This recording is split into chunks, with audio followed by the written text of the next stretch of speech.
Olá, vamos para o nosso próximo vídeo. Vamos continuar esse projeto intitulado Alimente-se da Bíblia, aprendendo mais com a leitura da Palavra de Deus, o qual hoje nós vamos ler o capítulo 14 do Evangelho de Mateus. E antes de nós começarmos este vídeo, eu já gostaria de pedir para você se inscrever no nosso canal do YouTube, Ministério Verchurch, você já deixar o seu comentário, o que você está achando dessa série de mensagens, de leituras que nós estamos fazendo, né? Já estamos indo para o 14º capítulo de Mateus.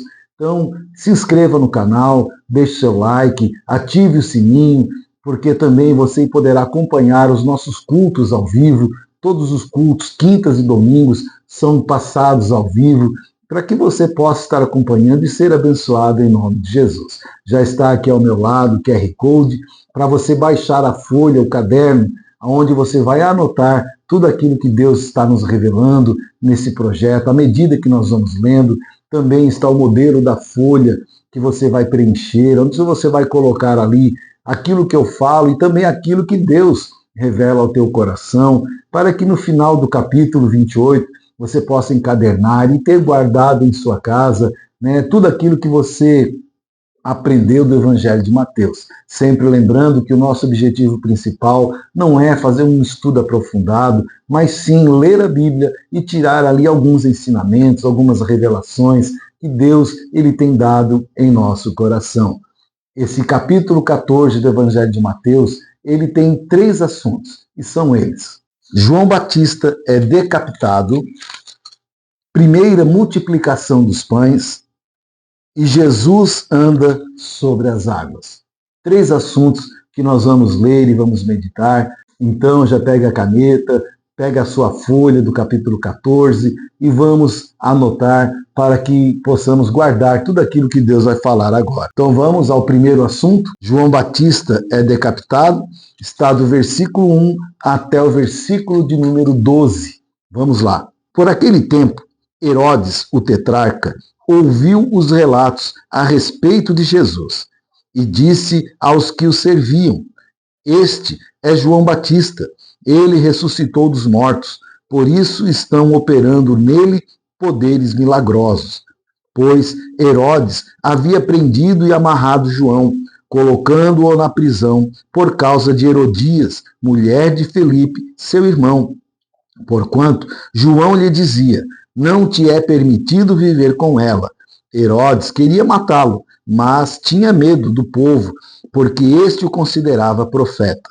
No aniversário de Herodes, a filha de Herodias dançou diante de todos e agradou tanto a Herodes que ele prometeu sob juramento dar-lhe o que ela pedisse. Influenciada por sua mãe, ela disse: dá-me aqui num prato a cabeça de João Batista.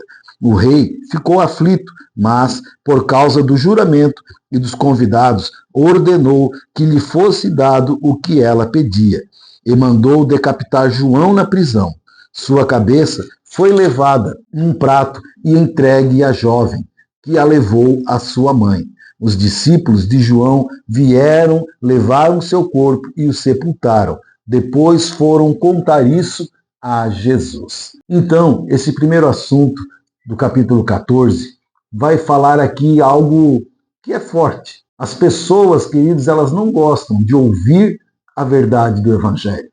As pessoas estão tão engessadas a viver neste mundo, a viver de uma forma mundana, né, no sistema que esse mundo apresenta, onde o pecado é visto como algo normal, algo natural, onde não há mais respeito entre pessoas. Então, quando alguém vem pregando o Evangelho, falando a verdade, né, pregando sobre o pecado, principalmente, há uma rejeição. Hoje, infelizmente, muitos deixam de pregar sobre o pecado, porque dentro do seu ambiente existem pessoas que assim o cometem, e se for falar sobre os pecados, irão afastar essas pessoas. Que isso não venha acontecer conosco, que nós possamos continuar pregando o Evangelho verdadeiramente, pregando que pecado é pecado e deve ser abandonado, custe o que custar. Lembra quando nós já lemos que Jesus manda, né, se o teu olho te faz pecar, arranca, ou se a tua mão te faz pecar, arranca, porque vale mais entrar no reino dos céus defeituoso do que ir completamente são para o inferno? Então, queridos, o pecado, ele deve ser pregado, o pecado deve ser falado, deve ser cobrado sobre aquele que prega o evangelho. Então, João Batista, ele fala para o rei Herodes sobre o seu pecado com a sua cunhada, dizendo, olha, ela não deve ser tua, você não deve ter relações com ela, porque isso é errado perante Deus. Mesmo que cause indignação, mesmo que por causa da pregação do evangelho nós venhamos a arrumar inimigos para nós, queridos, o evangelho está acima de tudo e acima de todos. Lembra que Jesus falou, não temam aquele que pode tocar a carne e ferir a carne, mas temam antes aquele que toca na carne e pode lançar a alma no inferno. Que nós possamos ser rigorosos na pregação do evangelho, que nós não venhamos passar pano quente sobre o pecado, seja de lá quem for, que nós possamos estar pregando o evangelho verdadeiramente. João Batista, ele pagou um preço por falar a verdade, por não distorcer o evangelho. Mas eu creio que lá na glória ele foi recompensado por não se dobrar diante do pecado, de não fazer vista grossa diante do pecador. Que possamos também agir da mesma forma. Outra coisa que nos chama a atenção nesse capítulo 14, nesse primeiro assunto, é quando Herodes ele faz essa festa de aniversário, a filha de Herodias, ela dança para o rei e o rei faz a ela um juramento. Né? Olha, pede-me o que tu queres e eu te darei até metade do meu reino. Olha a oportunidade que essa moça tinha de mudar de vida, de ser uma pessoa próspera, de ser uma pessoa abençoada, porque Herodes tinha prometido a ela dar até a metade do reino. Olha a oportunidade de mudar de vida. Mas olha o que acontece quando a amargura está no coração, quando a raiva está no coração de alguém. Ela, por ser ainda jovem, ela vai pedir a orientação da mãe, e a mãe, cheia de raiva, cheia de rancor, cheia de sementes no seu coração, sementes de ódio, sementes de mágoa, ela pede para a filha algo bizarro. Ela diz, filha, não pede ouro, não pede prata, pede a cabeça de João Batista. Essa menina certamente olhou para a mãe e, em obediência, ela foi lá e pediu a cabeça de João Batista. E assim ela pede uma oportunidade de mudar de vida, por causa do ódio que havia no coração da sua mãe. Então, todas as vezes que nós tivermos ódio no nosso coração, todas as vezes que nós tivermos mágoas no nosso coração, todas as vezes que nós não liberarmos perdão para alguém, pode ter certeza, as oportunidades chegarão na nossa vida e por causa desse sentimento negativo que há em nós, nós perderemos a oportunidade que Deus colocará no nosso caminho. Então, que venha servir de lição para nós. Vamos perdoar, vamos tirar as mágoas do coração, porque as oportunidades, elas virão. O Senhor colocará diante de nós grandes oportunidades para nós mudarmos de vida. E nós devemos aproveitá-la. Não podemos desperdiçá-la pedindo vingança, pedindo algo que venha prejudicar alguém, mas ao contrário, que nós venhamos ter sabedoria para realmente tomar posse de uma vida abençoada, tomar posse de uma transformação que Deus muitas vezes irá gerar no nosso caminho. Então essas duas palavras, dois ensinamentos estão nesse primeiro assunto, né, onde nós não devemos nos omitir, não devemos fazer vista grossa ao pecado, porque aquele que cala, consente. Ou seja, se eu vejo um pecado e eu me calo, eu estou concordando com aquele pecado. Não faça isso, pregue a palavra, mostre o erro, mostre não só o erro, mas mostre o que deve ser feito, a direção que deve ser tomada, que é o arrependimento, é o pedir perdão e o mudar de vida. Então, que nós possamos fazer isso. E o segundo é não deixe que mágoas, não deixe que raízes de amargura venham impedir você de aproveitar todas as oportunidades que Deus colocará no seu caminho. Então, esse foi o primeiro assunto. Nós vamos agora para a leitura do próximo assunto, que é a primeira multiplicação de pães. que está do versículo 13 ao versículo 21. Vamos lá? Ouvindo o que havia ocorrido, Jesus retirou-se de barco, em particular para um lugar deserto. As multidões, ao ouvirem falar disso, saíram das cidades e o seguiram a pé. Quando Jesus saiu do barco e viu tão grande multidão, teve compaixão deles e curou os seus doentes. Ao cair da tarde, os discípulos aproximaram-se dele e disseram: Este é um lugar deserto e já está ficando tarde. Manda embora a multidão, para que possam ir aos povoados comprar comida. Respondeu Jesus: Eles não precisam ir, deem-lhes vocês algo para comer. Eles lhe disseram: Tudo o que temos aqui são 5 pães e 2 peixes. Traga-no aqui para mim, disse ele, e ordenou que a multidão se assentasse na grama. Tomando os 5 pães e os 2 peixes, e olhando para o céu, deu graças e partiu os pães. Em seguida, deu-lhes aos discípulos e estes à multidão. Todos comeram e ficaram satisfeitos, e os discípulos recolheram 12 cestos cheios de pedaços que sobraram. E os que comeram foram cerca de 5.000 homens, sem contar mulheres e crianças. Aqui está uma das passagens mais conhecidas do Novo Testamento. A primeira multiplicação, aonde Jesus faz esse milagre maravilhoso. Lembra quando nós falamos lá no início de Mateus, quando o diabo manda Jesus transformar pedra em pães? Que nós falamos que ali o diabo estava tentando sobre o egoísmo de Jesus fazer o milagre para si mesmo. E o que Jesus diz para ele? Nem só de pão viverá o homem, mas de toda palavra que sai da boca de Deus. Então Jesus, ele não tinha dificuldade em transformar aquela pedra em pão. Ele apenas estava mostrando que ele veio para servir e não ser servido.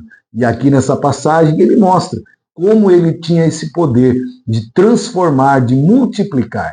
Ele tinha aqui 5 pães e 2 peixes. Ele apresenta a Deus e ele faz uma grande transformação, um grande milagre, a multiplicação desses elementos para saciar não a sua fome, mas a fome daqueles que estavam com ele, mostrando que realmente ele veio servir e não para ser servido. Então, neste assunto, nós vemos este ensinamento e alguns outros que nós vamos agora meditar em nome de Jesus.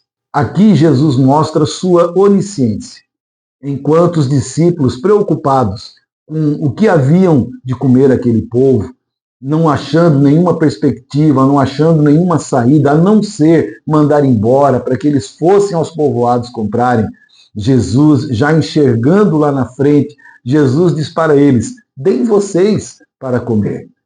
O que para eles era impossível. Como nós vamos dar para comer? O que nós vamos dar para eles comerem? Jesus já tinha tudo planejado. Jesus já tinha tudo preparado. Ele já sabia de antemão o que haveria de acontecer. E eu quero profetizar sobre a sua vida. Quem sabe hoje você não sabe o que fazer. Quem sabe hoje você está em alguma situação que você não vê futuro, que você não vê saída, e você diz: Senhor, o que fazer? Como agir? Não tem jeito. Queridos, creia nessa palavra. Jesus já tem a saída. Jesus já tem a solução. Ele já sabe como agir na sua história. Apenas creia, apenas continue obedecendo a palavra dele, porque ele já sabe o que vai acontecer. Quem sabe os discípulos preocupados e Jesus com ele dizendo: vocês nem imaginam o que eu vou fazer. Eu vou fazer um grande milagre e vocês vão testificar. Vocês vão viver esse milagre. A vida de vocês vai mudar. A fé de vocês vai ser fortalecida. E eu quero determinar isso na sua vida. Você ainda não sabe, mas Jesus já tem algo grande para fazer na sua história e a tua fé vai ser fortalecida. É interessante que Jesus não pergunta o que está faltando. Jesus pergunta o que tens, o que nós temos. Muitas vezes nós nos preocupamos com o que falta. Olha, está faltando, Mas Jesus, ele não se preocupa com o que está faltando, ele se preocupa com aquilo que nós temos. Ele quer saber o que nós temos e não o que está faltando. Porque o milagre, ele acontece em cima do que tem e não em cima do que falta. Nós, muitas vezes, enxergamos ou procuramos enxergar o que falta. Jesus, ele procura ver o que nós temos para apresentar a ele. Então, que você possa aprender. Não fique embasado no que falta. Agradeça por aquilo que tem. Porque Jesus vai multiplicar não no que falta, mas naquilo que tem. Então, ele pergunta aos discípulos, o que nós temos? E eles falam, olha, temos só 5 pães e 2 peixes, mas isso não é nada perante a multidão. Jesus, ele pega aquele nada na sua mão e ele consegue fazer o milagre. Queridos, o que hoje pode ser nada para mim e para você, mas quando colocamos na mão de Jesus, se prepara, porque esse nada que é para nós vai ser multiplicado e nós daremos testemunho do poder de Jesus. Jesus, ele pega aquilo que era pouco, ele apresenta para Deus e ele dá graça. Você tem dado graça pelo pouco que muitas vezes está na tua mão? Quem sabe você considera o teu salário pouco, você tem dado graça por esse pouco, dizendo, Pai, te dou graças por esse salário que eu tenho recebido. Ou quem sabe pela casa que você mora, quem sabe pelo carro que você tem, quem sabe pelas condições que você vive. Você muitas vezes reclama, é pouco, eu não tenho, faz falta, está faltando. Queridos, aprendam a dar graça. Diga, Senhor, te dou graça pela casa que eu moro, te dou graça pela roupa que eu tenho, te dou graça pelo carro, te dou graça pela moto, bicicleta, te dou graça, Senhor, pela minha saúde, te dou graça pela minha família. Queridos, aprenda a dar graça por tudo que você tem. Jesus, ele pega aquele pouco e ele dá graça. E quando nós damos graça, nós estamos apresentando para Deus aquele pouco, pode ter certeza, esse pouco será multiplicado. Se você apenas reclamar, você vai ver as coisas desaparecendo. Você já parou para pensar na palavra reclamar? Ela é formada de 2 termos, reclamar. Ré é ir para trás, clamar é pedir. Então, quando você reclama, você está pedindo para ir para trás. Então, pare de reclamar e comece a dar graça por tudo que você tem, pelo pouco que está nas tuas mãos, porque o pouco que está contigo na mão de Jesus vai se tornar em muito. Eu começo a imaginar e eu fico maravilhado quando Jesus dá graça e ele começa a repartir esse pouco na mão dos discípulos. Olha só, eram 12 discípulos e ele começa a repartir o pão e o peixe para esses 12. Agora, convido você a imaginar os apóstolos colocando o povo sentado e eles pegam um pão, cortam e dão para um. Pegam o pão, cortam e dão para outro. E assim vão fazendo. E eles percebem que eles vão puxando e o pão não se acaba. Imagina, eu creio, na minha visão, que assim que eles percebem o milagre, eles já nem olham para o povo, eles ficam olhando para o pão. Olha, está crescendo, está multiplicando. E de tal maneira que eles continuam fazendo isso, que eles alimentam toda a multidão e ainda continuam vendo o milagre. Tanto que quando termina o milagre, 12 cestos sobraram, porque quando nós começamos a vivenciar milagres, nós ficamos maravilhados. Nós começamos a ficar de boca aberta, porque Deus é maravilhoso. Então, que você venha apresentar um pouco para Jesus, porque eu profetizo milagres na sua vida, eu profetizo transformação na sua vida, e você vai viver um milagre de Jesus na sua história. Amém. Dê graças a Deus por isso. Então, nós vamos agora ao próximo assunto, que também, queridos, é outro assunto maravilhoso. Jesus anda sobre as águas. Versículo 22 ao versículo 36. Vamos à leitura? Logo em seguida, Jesus insistiu com os discípulos para que entrassem no barco e fossem adiante dele para o outro lado, enquanto ele despedia a multidão. Tendo despedido a multidão, subiu sozinho a um monte para orar. Ao anoitecer, ele estava ali sozinho, mas o barco já estava a considerável distância da terra. Fustigado pelas ondas, porque o vento soprava contra ele, alta madrugada, Jesus dirigiu-se a eles, andando sobre o mar. Quando o viram andando sobre o mar, ficaram aterrorizados e disseram: é um fantasma, e gritaram de medo. Mas Jesus imediatamente lhes disse: coragem, sou eu, não tenham medo. Senhor, disse Pedro, se és tu, manda-me ir ao teu encontro por sobre as águas. Venha, respondeu ele. Então Pedro saiu do barco, andou sobre as águas e foi na direção de Jesus. Mas, quando reparou no vento, ficou com medo e, começando a afundar, gritou: Senhor, salva-me! Imediatamente, Jesus estendeu a mão e o segurou e disse: homem de pequena fé, por que você duvidou? Quando entraram no barco, o vento cessou. Então, os que estavam no barco o adoraram, dizendo: verdadeiramente, tu és o Filho de Deus. Depois de atravessarem o mar, chegou a Genezaré. Quando os homens daquele lugar reconheceram Jesus, espalharam a notícia em toda aquela região e lhe trouxeram os seus doentes. Suplicavam-lhe que apenas pudessem tocar na borda do seu manto, e todos os que nele tocaram ficaram curados. Amém? Então, aqui está o terceiro assunto, que também é uma passagem muito conhecida, que fala sobre Jesus andando sobre as águas. Primeiramente, vai falar que Jesus, ele manda os discípulos entrarem no barco. Embora eles não quisessem, mas Jesus ordenou, e eles assim o fizeram, entraram e foram. E Jesus, ele se separa, sobe ao monte para orar. Isso me chama a atenção porque Jesus, sendo Jesus, ele sentia a necessidade de subir ao monte para orar, para falar com Deus. Ainda mais, queridos, nós precisamos ter momentos de oração com Deus.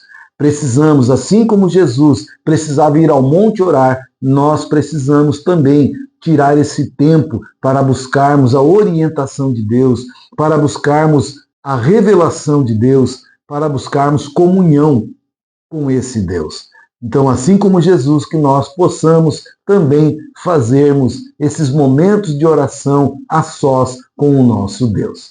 Jesus, de madrugada, a palavra diz que o barco já estava a uma considerável distância e Jesus agora, aonde ele estava, ele enxerga aquele barco sendo açoitado pelas ondas e pelo vento. Jesus, mesmo de longe, ele conseguia olhar e ver a necessidade dos seus discípulos.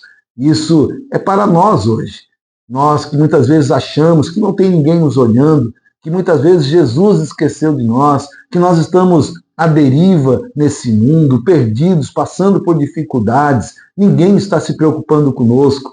Essa palavra nos dá uma base dizendo que Jesus, mesmo longe dos discípulos, ele estava acompanhando aquela jornada. E eu digo para você, ele está acompanhando a sua jornada, ele está vendo as suas aflições, os seus problemas, e com certeza, no momento certo, no momento propício, ele virá ao seu encontro para te socorrer. Então, não temas, continue firme, porque Jesus, ele está olhando para você, ele está cuidando de você, e na hora certa ele vai se apresentar de forma extraordinária na sua vida, assim como aconteceu com eles de madrugada. Imagina a madrugada no meio daquele mar, a escuridão, aquele breu, não enxergava nada, só via as ondas batendo, o vento soprando e não viam mais nada.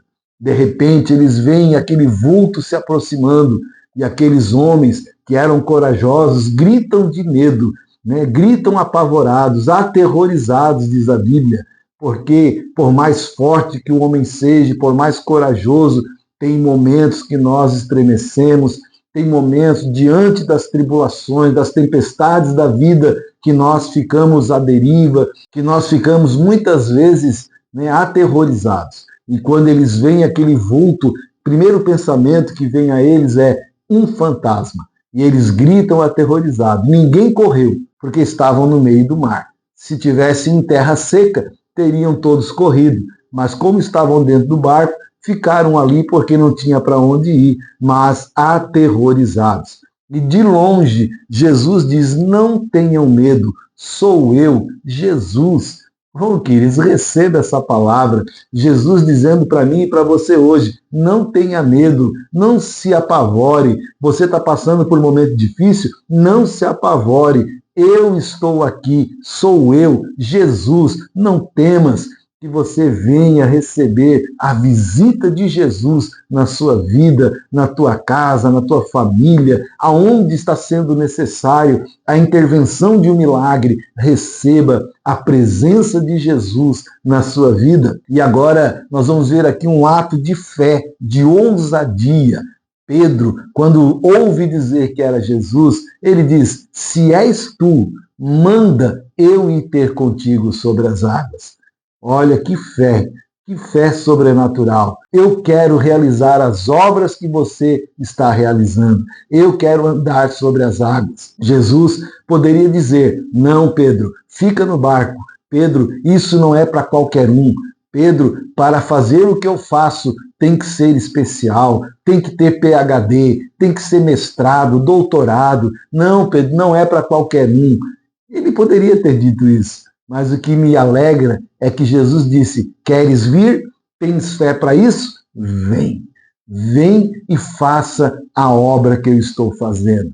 Olha, se você tiver fé, como diz o próprio Jesus, vocês farão obras maiores do que as minhas. Então Jesus diz para Pedro, vem Pedro, se você quer andar nas águas, se você quer experimentar o sobrenatural, venha, tenha fé e venha. Jesus, ele fica esperando, né, a atitude de Pedro, a reação de Pedro.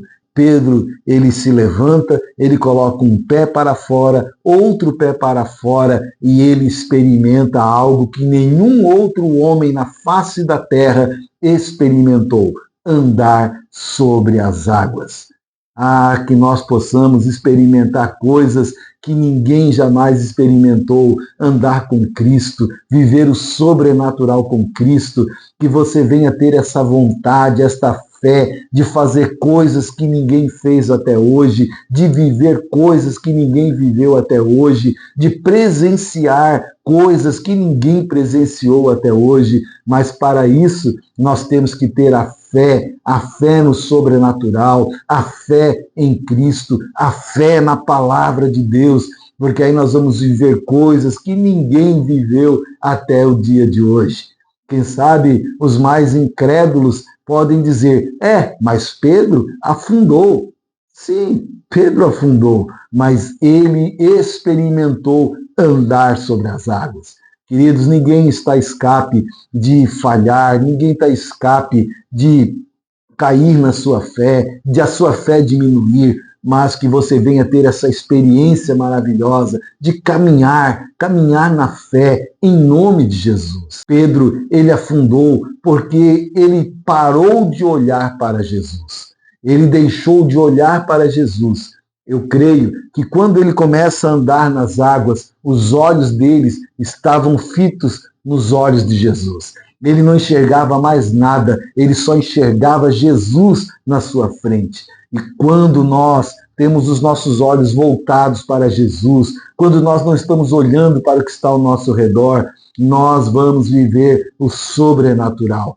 Quando a nossa fé for firmada em Jesus, e não nas circunstâncias, e não nos momentos, situações, mas exclusivamente em Jesus, nós vamos viver grandes milagres. Agora, a partir do momento que nós fizermos como Pedro, deixar de olhar para Jesus e começar a ouvir o barulho da onda, ao ouvir, o barulho das águas, a sentir o vento batendo em nós, e nós deixarmos de olhar para Jesus, certamente nós também começaremos a afundar na nossa fé. Então, quando Pedro ele começa a perceber o que estava acontecendo ao seu redor e ele deixa de acreditar na palavra, no vem de Jesus, ele começa a afundar. Todas as vezes que você começar a olhar para a crise, começar a olhar para os problemas, começar a olhar para as dificuldades e deixar de olhar com fé para Jesus, certamente nós também iremos começar a afundar, porque fé é a certeza, fé é a convicção, fé não tem espaço para dúvida, será, mas como? Não, temos que crer e viver um milagre. Então, que você possa crer, que você possa exercitar a sua fé, porque a fé, ela precisa ser exercitada. Comece a exercitar com pequenas atitudes, exerça a sua fé até você conquistar uma fé sólida, aonde você vai ver coisas sobrenaturais, grandes milagres acontecendo. Então Pedro, ele experimenta andar sobre as águas. Ele afunda, mas ele experimenta andar sobre as águas, vivendo esse milagre. O que acontece em seguida é que Pedro, quando começa a afundar, ele rapidamente grita: Senhor, salva-me. Ele grita, né? O detalhe da Bíblia é que ele grita. E Jesus, diz a palavra, que Jesus apenas estende a mão. Ou seja, ele não estava longe de Jesus. Ele estava próximo, ao ponto que Jesus apenas estendeu a mão. Então por que ele gritou? Por que ele apenas não pediu: Jesus, me ajuda? Não, ele gritou. Sabe o que isso quer dizer? Que quando nós estamos afundando, quando nós estamos caindo, querido, nós deixamos de enxergar Jesus perto de nós. Nós começamos a achar que Ele está longe, que Jesus nos abandonou.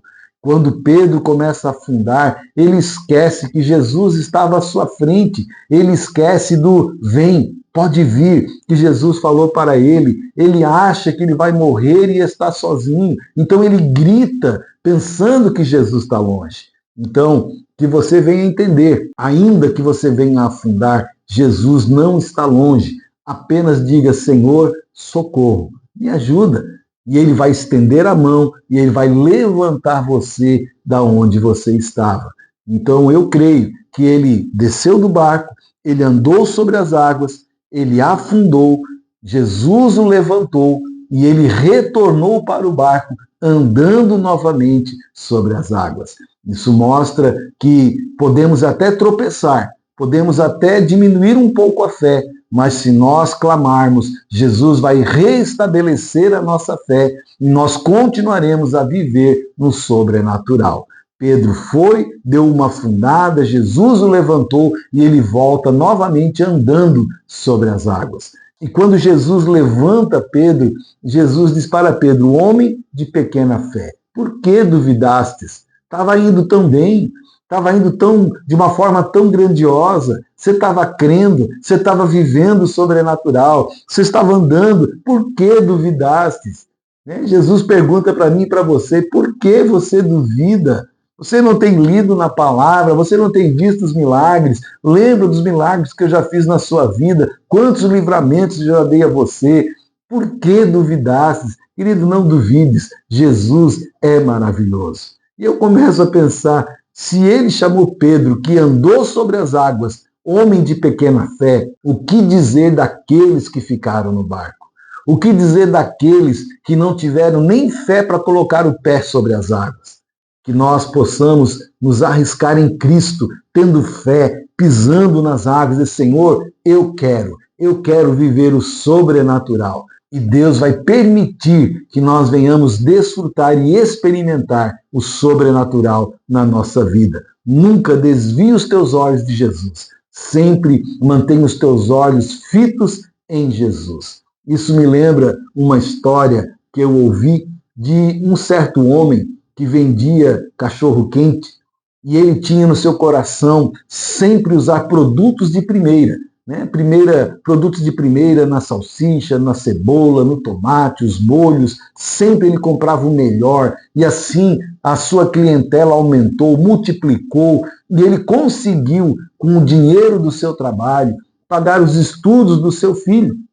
E o seu filho acaba se formando em economia, virou um economista formado, e certa vez, quando o filho vai visitar ao pai, ele vê o seu pai fazendo a compra, comprando mais caro, comprando o melhor, né, os melhores produtos para a sua barraquinha de cachorro-quente.